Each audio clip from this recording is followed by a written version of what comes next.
बिस्मिल्लाहिर्रहमानिर्रहीम, अस्सलाम वालेकुम।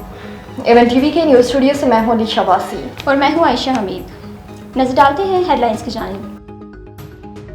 मस्तौंग में धमाका, बलूचिस्तान कंस्टेबलरी के 3 एहलकार शहीद, 18 जख्मी। रिमोट कंट्रोल बम मोटरसाइकिल में नस्ब किया गया। बलूचिस्तान कंस्टेबलरी के एहलकार ड्यूटी से वापस जा रहे थे। दहशतगर्दी ने पाकिस्तान को सबसे ज़्यादा मुतासिर किया। एहलकार दहशतगर्दी के खिलाफ जंग में कुर्बानियाँ दे रहे हैं। स्पीकर कौमी असम्बली का इजलास में खिताब, कहा बैरून मुल्क पाकिस्तान का मुस्बत तशख़्ख़ुस उजागर करना है।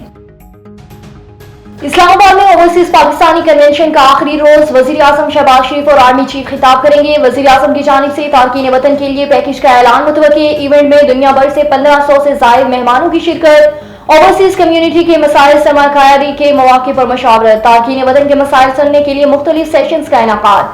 मुल्क की तरक्की के लिए हर मुमकिन किरदार अदा करने के लिए पुरअज़्म। रिकॉर्ड तरसीलात ज़र और माशी बेहतरी की खबरें। पाकिस्तान स्टॉक मार्केट में तेजी का रुझान, 700 से ज़ायद पॉइंट्स का इजाफा, 17,000 की हद बहाल।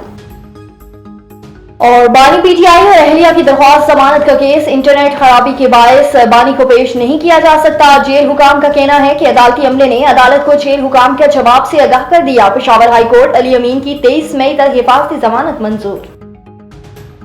एवन टीवी के न्यूज़ स्टूडियो से फिल वक्त ही। मज़ीद खबरों और अपडेट्स के लिए देखते रहिए एवन टीवी। A1 TV, सब पे नजर, अंदर की खबर।